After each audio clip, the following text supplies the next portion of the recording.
Il viaggio di Nicolò sulla Terra si è compiuto e prosegue ora nella meta dell'infinito.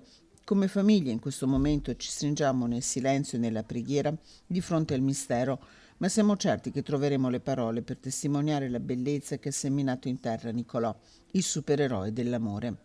È un messaggio luminoso e pieno di speranza nel grande dolore che stanno vivendo, quello che Filippo Legnaro, la moglie Ketty e i figli scelgono per comunicare la scomparsa di Nicolò.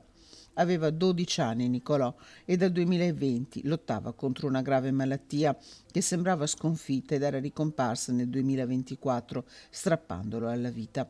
Anni segnati dall'amore e dal dolore, questi per la famiglia dell'ex sindaco di Torreglia, circondata dall'affetto della comunità e in particolare degli amici e compagni di Nicolò che hanno vissuto insieme oggi un momento di condivisione con la dirigente scolastica dell'Istituto Comprensivo di Torreglia. I funerali del piccolo Nicolò, che con i suoi occhi grandi amava guardare il cielo, si svolgeranno nella chiesa parrocchiale del Sacro Cuore di Torreglia giovedì 26 marzo alle 15.